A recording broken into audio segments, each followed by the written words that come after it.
12,190 টাকায় আজকে বেনকোর আরও একটি চমৎকার স্মার্টফোন আপনাদের কাছে ইন্ট্রোডিউস করে দিব, যেটি হচ্ছে বেনকো S1।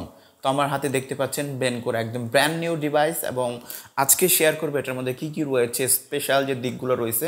পেছনের ক্যামেরাটা হচ্ছে 48 মেগাপিক্সেলের এবং 6128 পাচ্ছেন 12,000-এ। খুবই চমৎকার টাইপ সি এবং ফাস্ট চার্জার পাচ্ছেন, এবং আরও কী কী রয়েছে এই ফোনটির মধ্যে সেগুলো আজকে শেয়ার করব। তো সম্পূর্ণ ভিডিও জুড়ে থাকবে আমি হারুনও রয়েছে, এবং আপনারা দেখছেন আইটি কনসেপ্ট, এবং এই ধরনের ভিডিও পেতে অবশ্যই আমাদের চ্যানেলটি সাবস্ক্রাইব করে দিয়ে রাখুন। তো চলুন শুরু করি, প্রথমে এটাকে আনবক্সিং করি। আমাদের কাছে এই ফোনটি পাঠিয়েছে মিতালি টেলিকম, তাদেরকে অসংখ্য ধন্যবাদ আমাদের কাছে এই ফোনটি পাঠানোর জন্য। এবং তাদের শপের অ্যাড্রেস হচ্ছে বাংলাবাজার গাজীপুর ধনু মোল্লা মোবাইল সুপার মার্কেট, যেখানে আপনারা পেয়ে যাবেন সকল প্রকার মোবাইল এবং মোবাইল অ্যাক্সেসরি। সো এই হচ্ছে ফোনটির বক্স। প্রথমে ফোনটি আনবক্সিং করি, দেখি ভিতর কী কী রয়েছে, এবং নতুন ফোন আনবক্সিং করতে খুবই চমৎকার লাগে আমার কাছে। তো আমি এটাকে আনবক্সিং করছি, দেখি ভিতরে কী কী রয়েছে, এটার ভিতরে আই হোপ কিছু একটা রয়েছে।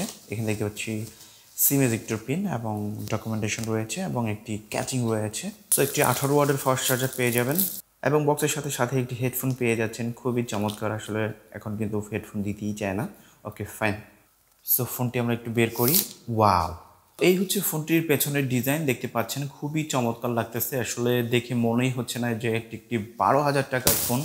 তো আমার কাছে কিন্তু পেছনের ডিজাইনটা খুবই চমৎকার লাগতেছে। আমি আরেকটু কাছ থেকে যদি আপনাদেরকে দেখাই, ক্যামেরা বামটা দেখেন, এবং পেছনের যে ফিনিশটা রয়েছে প্লাস্টিক, পেছনে কিন্তু পুরোটাই প্লাস্টিক, দেখে মনে হচ্ছে একটি গ্লসি ভাইব দিচ্ছে। খুবই চমৎকার লাগতেছে, এবং আমার কাছে পার্সোনালি এই ফোনটির ডিজাইন এবং বিল্ড কোয়ালিটি যথেষ্ট প্রিমিয়াম লেগেছে। এবং আশেপাশের ডিজাইনের কথা, সাইড প্যানেলের কথা যদি বলি, আমি এখানে একদম নিচের অংশে রয়েছে প্রাইমারি মাইক্রোফোন, তারপরে টাইপ সি পোর্ট এবং বটম ফাইটে সিঙ্গেল স্পিকার রয়েছে, যেটার সাউন্ডও ভালোই ছিল। এবং একদম উপর অংশে রয়েছে 3.5mm হেডফোন জ্যাক, এবং ডান পাশে রয়েছে ভলিউম রকার, এবং তার নিচেই রয়েছে পাওয়ার বাটন, যেটির মধ্যে ফিঙ্গারপ্রিন্ট সেন্সরটি ইমপ্লিমেন্ট করা রয়েছে। এবং ফিঙ্গারপ্রিন্ট যদি আপনাদেরকে দেখাই, অ্যাকুরেটলি কিন্তু কাজ করছিল। এখানে দেখেন অ্যানিমেশনটা একটু ডিলে আছে, বাট আমি বলবো যে এই প্রাইস রেঞ্জের মধ্যে একদম খারাপ না। আমার কাছে অ্যানিমেশনটাও ঠিকঠাকই রয়েছে। তো ফিঙ্গারপ্রিন্ট সেন্সরটিও ওকে। এবং একদম বাম পাশে রয়েছে সিম কার্ড ট্রে, যেখানে দুটি সিম কার্ড প্লাস একটি মেমোরি কার্ড ইউজ করতে পারবেন। তো ওভারঅল ডিজাইন এবং ফিল্ড কোয়ালিটি আমি বলবো যে এই প্রাইস রেঞ্জের মধ্যে 190 কিন্তু দেওয়া যায়। এবং চলে আসলাম ফ্রন্ট সাইডেও দেখেন চমৎকার একটি ডিসপ্লে ব্যবহার করা হয়েছে। এখানে কিন্তু যে বাজেট, আসলে 12,000 টাকার ফোনে 5 হোল কাট আউট ব্যবহার করা হয়েছে।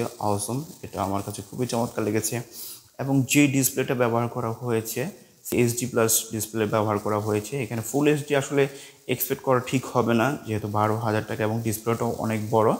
এবং এখানে যদি 90 হার্টজ রিফ্রেশারটা দিত, সেক্ষেত্রে কিন্তু অনেক বেটার হতো। বাট দামের দিকে তো চিন্তা করতে হবে, আসলে দামটা, তারপরেও যে দামের মধ্যে 5 হোল কাট আউট দিয়েছে, যেটা আমার কাছে খুবই প্রমিসিং মনে হয়েছে। এবং যে টাচ রেসপন্স রয়েছে, ডিসপ্লেটা আমার কাছে ঠিকঠাকই রয়েছে, এবং এখানে আমি টাচজনিত কোনো ইস্যু পাই নাই। এবং চিন এবং বেজেলের পরিমাণ দেখেন, খুবই ন্যারো। আসলে 20-25 হাজার টাকার ফোনও কিন্তু এরকম চিন বেজেল পাওয়া যায় না। একদম ভিউ অ্যাঙ্গেলটাও আমার কাছে ঠিকঠাকই ছিল। যে এই বাজেটে আমি বলবো একটু ঠিক আছে। এবং 5 হোল কাট আউটটা একটু বড় মনে হচ্ছে, এবং আশেপাশে একটু শ্যাডো ভাব রয়েছে, বাট ইটস ওকে। যে প্রাইস এটার মধ্যে ঠিকঠাক আছে আমি বলবো। নোটিফিকেশন প্যানেলটা যদি দেখায়, এখানে যে ডিসপ্লেটা ব্যবহার করছে, এবং ইনডোরে খুব ভালোভাবে কিন্তু ব্রাইটনেস আপনি ইউজ করতে পারবেন। আউটডোরে একদম ডিরেক্ট সানলাইটে কিছুটা প্রবলেম হয়। এবং ফোনটি রান হচ্ছে অ্যান্ড্রয়েড 13-এ। ফোনটিতে চিপসেট হিসেবে ব্যবহার করা হয়েছে একটি ইউনিএসওসি চিপসেট, যেটি হচ্ছে টি সিরিজের চিপসেট, এবং 12, 13, 15 হাজার টাকার ফোনে অনেকেই এই চিপসেটটি ব্যবহার করেছেন। এবং 6GB র্যাম রয়েছে, 128GB স্টোরেজ, 6GB র্যামের কারণে কিন্তু ফোনটি একটু স্টেবল মনে হচ্ছে। এবং যে ইউআইটা ব্যবহার করছে, ইউআইটা আমার কাছে একটু ল্যাগি ভাব আছে। এবং ক্যামেরা সেকশনের কথা যদি বলি, পেছনে 3টি ক্যামেরা ব্যবহার করা হয়েছে, যেটির প্রাইমারি ক্যামেরাটি হচ্ছে 48 মেগাপিক্সেলের একটি শুটার, এবং সেকেন্ড যে 2টা ক্যামেরা রয়েছে 2.2। এখানে যদি 5 মেগাপিক্সেল একটি দিত, সেক্ষেত্রে ভালো লাগতো আমার কাছে। এখানে পেছনে যে প্রাইমারি ক্যামেরাটা, সেটার ছবি অ্যাভারেজ ছিল, ঠিক কালার ঠিকঠাকই ছিল আমার কাছে মনে হচ্ছে। এবং যে ফিচারগুলো রয়েছে, এখানে দেখেন প্রোমোড রয়েছে, এখানে পোর্ট্রেট রয়েছে, পিকচার ভিডিও করতে পারবেন, এখানে এখানে অনেকগুলো ফিচার রয়েছে এবং সামনে যে ক্যামেরাটা ব্যবহার করা হয়েছে 16 মেগাপিক্সেলের একটি ক্যামেরা ব্যবহার করা হয়েছে সেলফি, যেটা দিয়ে কিন্তু আপনি অনায়াসে সেলফি তুলে আপনারা সোশ্যাল মিডিয়াতে ইউজ করতে পারবেন। তো পেছনের ক্যামেরার কথা যদি বলি আমি, ঠিকঠাক অ্যাভারেজ লেভেলে ছিল যে ক্যামেরাটা ব্যবহার করছে। কালার রিপ্রোডাকশন ঠিকঠাকই ছিল। এখানে দেখেন শাটার স্পিডও ঠিক আছে এবং পেছনের ক্যামেরাতে 1080p তে আপনি ভিডিও শ্যুট করতে পারবেন, বাট স্টেবিলাইজেশন পাবেন না। এই বাজেট স্টেবিলাইজেশন এক্সপেক্ট করা ভুল হবে। এবং ফোনটিতে ব্যাটারি হিসেবে 5000 মিলিঅ্যাম্পের একটি ব্যাটারি ব্যবহার করা হয়েছে, যেটিকে চার্জ করার জন্য একটি 18 ওয়াটের ফাস্ট চার্জার পেয়ে যাবেন। একবার চার্জ করলে কিন্তু অনায়াসে 1.5 থেকে 2 দিন ইউজ করতে পারবেন যদি গেমস না খেলেন, এবং গেমস খেললেও যদি এটা গেমিং চিপসেট না, তারপরেও যদি মোটামুটি গেম টেম খেলেন সেক্ষেত্রে কিন্তু 5 থেকে 6 ঘন্টা একটা না আপনি ভালো একটি ব্যাকআপ পেয়ে যাবেন। তো এই ফোনটি যারা ব্যবহার করছেন, আসলে যদি কেউ ব্যবহার করে থাকেন আপনারা একটু শেয়ার করতে পারেন আপনাদের এক্সপিরিয়েন্স, কোথাও কোনো সমস্যা আছে কিনা, এবং এই ভিডিওর নিচে কিন্তু আপনারা কমেন্টস করতে পারেন।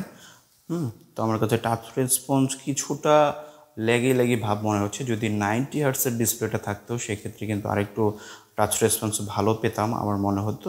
তো ওভারঅল এটি যদি আমি পছন্দের দিক হিসেবে বলবো, যেটি যদি আপনি একটা ডিজাইনেবল একটি লুকটা চমৎকার হিসেবে ফোন খুঁজছেন সেক্ষেত্রে কিন্তু এই ফোনটি আপনার জন্য হতে পারে। বাট একদম যদি ওই লেভেলের পারফরমেন্স হিসেবে কথা চিন্তা করেন সেক্ষেত্রে কিন্তু এই ফোনটি আপনার জন্য না।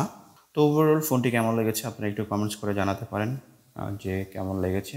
তো বন্ধুরা, এই ছিল Benco S1 নিয়ে ভিডিও। আশা করছি ভালো লেগেছে। যদি ভালো লেগেই থাকে আমাদের চ্যানেলটি সাবস্ক্রাইব করে দেবেন এবং পাশে থাকা বেল আইকনটা অল করে দেবেন, যেন পরবর্তী ভিডিও ছাড়ার সাথে সাথে আপনাদের কাছে সবার আগে পৌঁছে যায়। আজকের মতো এখানে শেষ করবো। আল্লাহ হাফেজ।